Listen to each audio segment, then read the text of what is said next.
The stale air of the hydroponics bay clung to me like a shroud. Even the recycled oxygen couldn't mask the metallic tang of decay. Mold crept across the cracked walls, devouring the artificial sunlight, struggling to penetrate the grime. My fingers, calloused and stained green, traced the chipped surface of a hydroponic pod, a sad imitation of the sun-kissed loam I remembered from Earth. I'd been a chef once, back when the world wasn't a wasteland. My creations had been more than just a meal.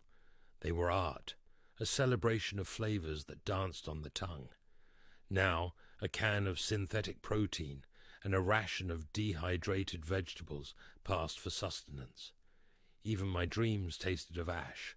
A burst of static ripped through the comms and sent a jolt through my tired bones.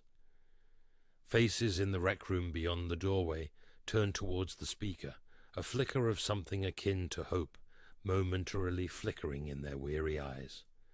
Amalia, the junior engineer with a heart bigger than the cramped station we called home, was first on the scene, her face lit with excitement. "It's back," she whispered, her voice shaky with disbelief. "The transmission, it's back." I felt a chill crawl down my spine. The transmission, a distorted, almost vanished whisper from a forgotten time. A time before the planet fell into its death spiral. A time of Earth. "What does it say?" Captain Ritchie rasped, her voice a weathered landscape.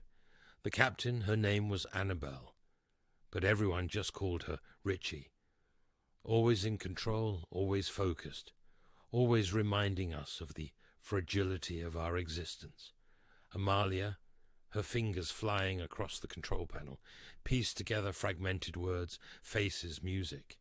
It's Earth," she stammered, her eyes wide with unshed tears. "Survivors, rebuilding, hope." Dominic, our grizzled veteran, snorted. "A childish fairy tale, that's what it is." He muttered, "A way to keep the minds occupied. Imagine a life that doesn't exist." But in that stale, flickering common room, a flicker of hope had been ignited. I retreated to my tiny quarters, the scent of burnt synthetic protein and stale dreams lingering in the air. The transmission replayed in my head, a ghost of a melody from a forgotten time. My stomach churned, a familiar ache of longing and guilt gnawing at my gut. I'd left Earth behind, my family, my passion, my life, all sacrificed at the altar of survival. Had I made the right choice? I pulled out a battered cookbook, its pages yellowed and brittle, the scent of things long gone clinging to the worn parchment. Within those pages I saw a flicker, a pattern, a code. I worked for days, ignoring the weariness that seeped into my bones, the despair that threatened to consume me. Finally, it revealed itself. Coordinates, a map to a place I'd never dreamed of finding again. Annabelle was skeptical. Dominic was disgusted. He called us fools, dreamers, clinging to a dead hope. But Amalia, her eyes bright with youthful conviction, pleaded with us. "What if it's true?" she asked, her voice trembling with emotion. "What if this is our chance, our second chance?" I couldn't bear to shatter her hope. I couldn't stand to be another voice of cynicism in a universe that seemed overflowing with it. So I too pleaded with Annabelle. We set a course for a distant star system, guided by the ghosts of Earth.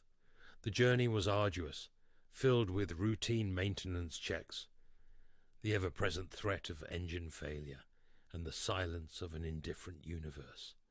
But there was a new light in Amalia's eyes, a hope that had re-emerged from the ashes of despair. For her, this journey was more than just a mission.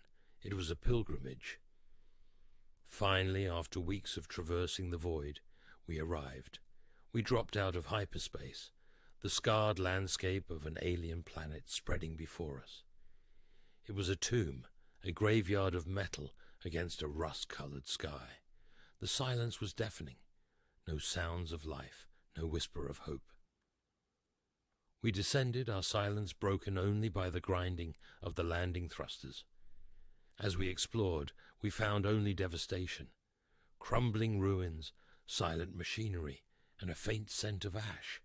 Then a voice crackled through the comm system, a recording. My voice.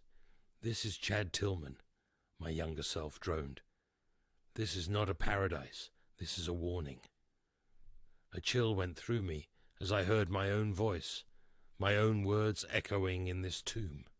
The transmission continued, revealing a truth more bitter than any despair. The coordinates weren't a beacon of hope, they were a trap, a testament to a failed utopia.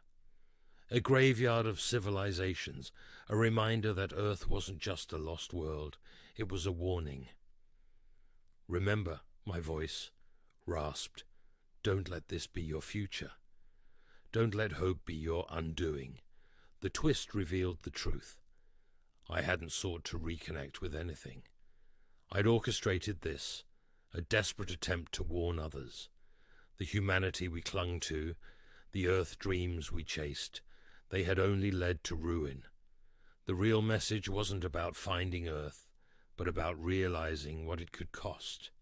Abandoning hope, I had found a different kind of message, a legacy of despair I could never escape, and now I would leave it behind for a crew who still dared to dream.